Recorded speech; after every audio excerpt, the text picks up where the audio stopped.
Hello and welcome back to the Holy Land Guide channel. Today I'm standing on Mount of Zion, just outside the old city walls of Jerusalem, and I'm outside one of the gates, and it's called Zion Gate because I am on Mount Zion, and I'm going to guide you to the Last Supper room, to the upper room where Jesus had his Last Supper with his disciples. Let's walk towards the room and talk about the story.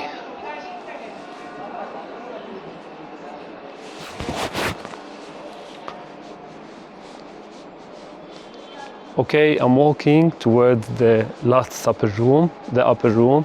There is also a Franciscan monastery in front of me. Belongs to the Roman Catholic Church. And we are going to find the Last Supper room, just how the disciples found it when Jesus asked them to go and find a room where they should prepare for the Passover meal. Also in front of us, you can see a very big church. It's a very beautiful church, and it's called the Dormition Abbey. I'm going to talk about it in another video. This was part of a very old church built during the Byzantine time that was called Hakiat Zion, which means Holy Zion. It consisted of all these structures, then later they were destroyed and built separately. Okay, I'm on my way to the upper room, to the Last Supper room. It's also called the Cenacle. The word comes from cenaculum, a Latin word which means dining room. So according to the book of Mark, Jesus asked two of his disciples to go find the man who's carrying a jar, follow him, and he should lead them to a room where they should prepare for the Passover. Okay, here is the entrance to the upper room, to the Last Supper room. Now it is not a church, it is managed by the government, by the Ministry of Religions.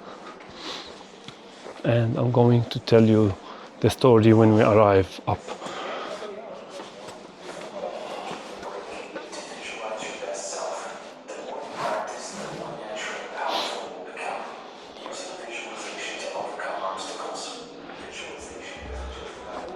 This is the entrance to the upper room, to the Last Supper room.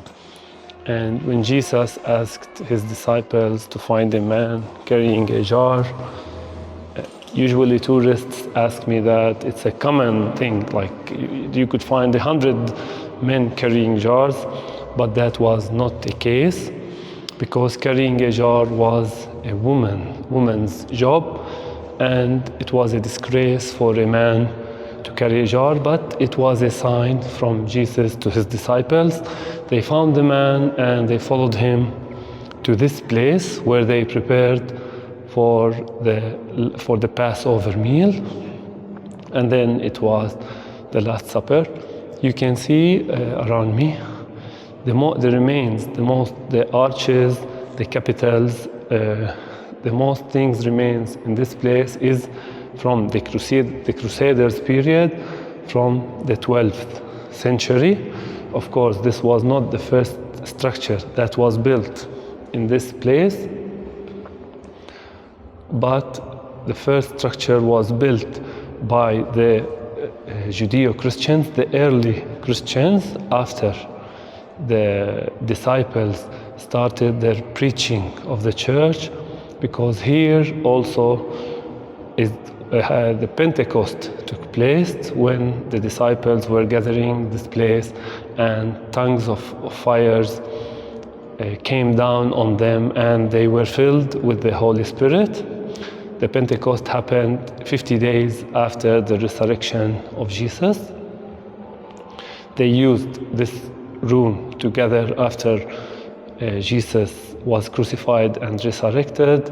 So the tongues of fire came down on them when they were gathering in this place. So it is also considered the first church in Christianity, very important place. However, it is not a church today. It is very simple with columns, capitals.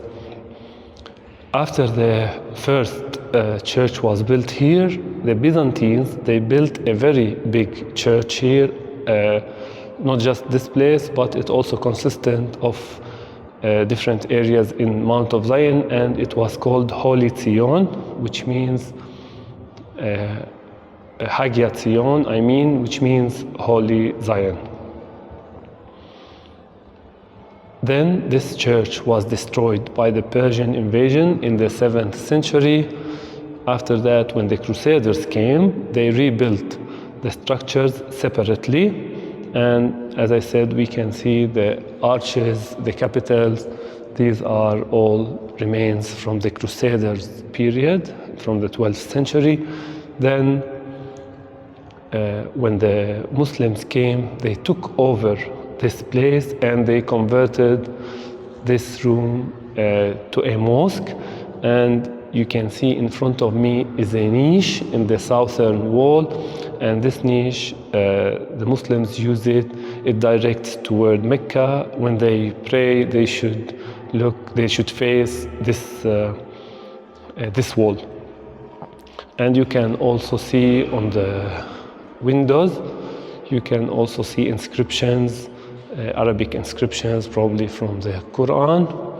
And then after that, when Israel took over the country, they took hold of this place and they kept it as it is. They didn't change much, and now it is under the Ministry of Religion.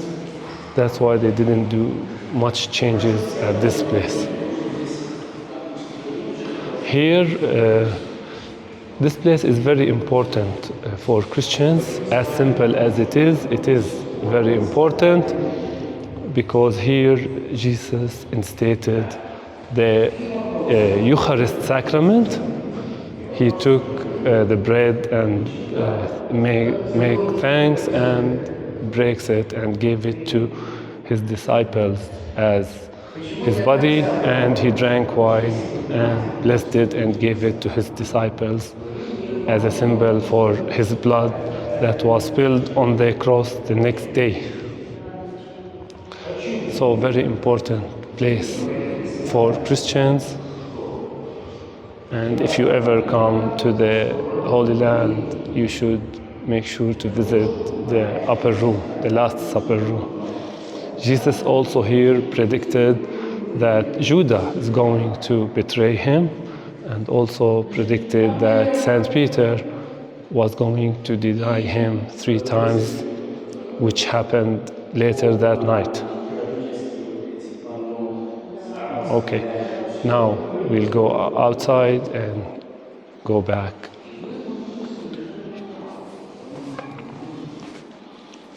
This area around it is a residential area. Mostly Jews live here.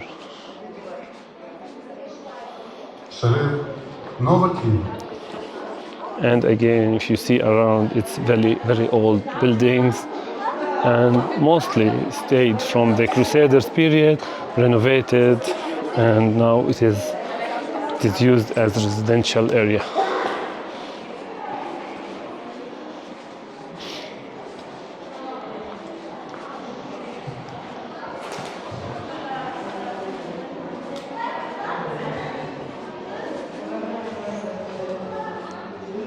That's how we go back outside. And again, the church in front of us is the Dormition Abbey. It was built to commemorate the Assumption of Virgin Mary to heaven. We'll talk about it in another video. So this concludes our tour for the Last Supper room. I hope you enjoyed it. Don't forget to subscribe to get notified when I post new videos. Thank you for watching, and see you in the next video.